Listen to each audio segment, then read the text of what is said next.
इयत्ता 6वी विषय व्यावसायिक शिक्षण प्रकरण 1 शालेय परसबाग उपक्रम 10 शालेय परसबागेतील पिकांचा दर निश्चित करणे. यातील आपण काही महत्त्वाचे मुद्दे आणि प्रश्न पाहणार आहोत. चला तर मग व्हिडिओला सुरुवात करूया. तक्ता 1.5 परसबागेतील पिकांच्या किमतीचा अंदाज.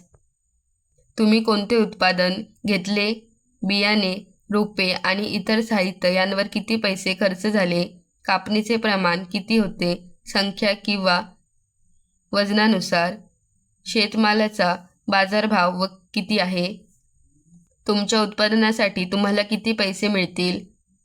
1. पालक 30 रुपये 2 किलो 40 प्रति किलो 80. 2. टोमॅटो 50 रुपये 5 किलो 40 प्रति किलो 200. 3. भेंडी 40 रुपये 3 किलो 60 रुपये प्रति किलो 180 रुपये. 4. मेथी 20 रुपये 10 जुडी 15 रुपये प्रति किलो 150 रुपये. इतरांकडून शिकलेल्या महत्त्वाच्या बाबी. 1. मातीचा पोत सुधारण्यासाठी सेंद्रिय खतांचा, शेणखत, कंपोस्ट योग्य प्रमाणात वापर करणे अत्यंत आवश्यक आहे. 2. रोपांची नियमित छाटणी, वेलींना आधार देणे आणि वेळेवर पाणी दिल्यास पिकांची वाढ जलद व सुदृढ होते.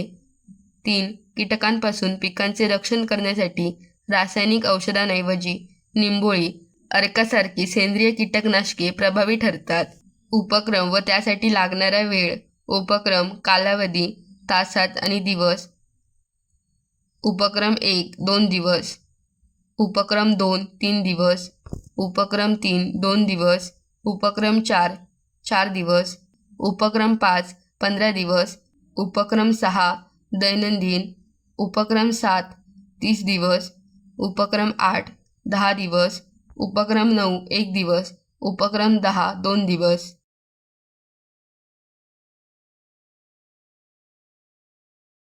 विचार करा आणि उत्तरे द्या. 1. उपक्रमादरम्यान कोणते काम करताना मजा आली? उत्तर: जमिनीची खुरपणी करून, माती भुसभुशीत करताना, छोटी रोपे लावून त्यांना पाणी देताना आणि रोपांवर पहिली कळी व फळ आल्याचे निरीक्षण करताना खूप मजा आली. 2. उपक्रमादरम्यान कोणत्या अडचणींना सामोरे जावे लागले? उत्तर: सुरुवातीला काही बियाण्यांचे अंकुरण व्यवस्थित झाले नाही, तसेच अचानक काही पानांवर किडीचा प्रादुर्भाव झाला आणि उन्हामुळे माती लवकर सुकत होती.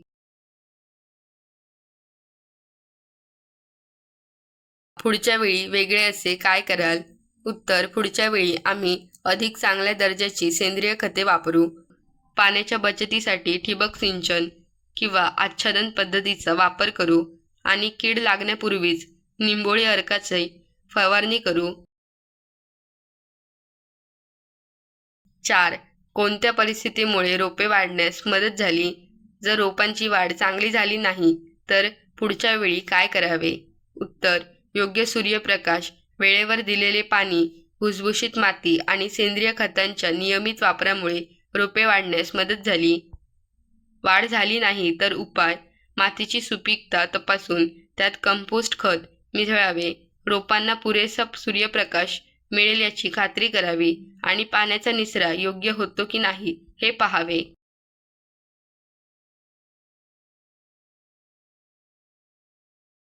5. परसबागेतील वरील उपक्रमांशी संबंधित शेतकरी, बागकामगार, कृषी शास्त्रज्ञ, कापणी यंत्रासारख्या कृषी उपकरणांचा वापर करणारे तज्ज्ञ यांची मुलाखत घ्या व याबाबत माहिती लिहा.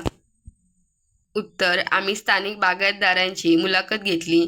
त्यांनी सांगितले की पिकांच्या चांगल्या उत्पादनासाठी हवामानानुसार पिकांची निवड करणे गरजेचे असते. योग्य वेळी तण काढणे, मातीला योग्य ओलावा ठेवणे आणि नैसर्गिक घटकांचा वापर करून कीटक नियंत्रित करणे यामुळे पिकांचा दर्जा उत्तम राहतो.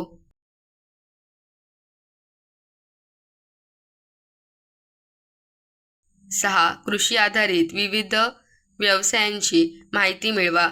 तुम्हाला आवडलेला व्यवसाय व तो का आवडला याबाबत तुमच्या शब्दात माहिती सांगा. उत्तर: कृषी आधारित व्यवसाय नर्सरी, रोपवाटिका, गांडूळ खत निर्मिती, सेंद्रिय भाजीपाला, शेती आणि दुग्ध व्यवसाय. आवडलेला व्यवसाय: सेंद्रिय भाजीपाला, शेती व रोपे तयार करणे, नर्सरी. कारण आजकाल लोकांना रसायनरहित ताजी व पौष्टिक भाजीपाला खाण्याची गरज आहे. या व्यवसायातून निसर्गाचे रक्षण होते, स्वतःचे आरोग्य चांगले राहते आणि लोकांना उत्तम अन्न पुरवून चांगला रोजगार मिळवता येतो. आय होप तुम्हाला हा व्हिडिओ आवडला असेल. आज आपले प्रकरण 1 शालेय परसबाग यातील सर्व उपक्रम पूर्ण झाले आहेत. याच्या आधीचे व्हिडिओ तुम्ही पाहिले नसेल तर नक्की पहा. आता पुढच्या व्हिडिओमध्ये आपण शालेय परसबाग याचा संपूर्ण स्वाध्याय पाहणार आहोत, त्यामुळे तो व्हिडिओ देखील तुम्ही पाहायला विसरू नका. Thanks for watching. Please like, share and subscribe for more.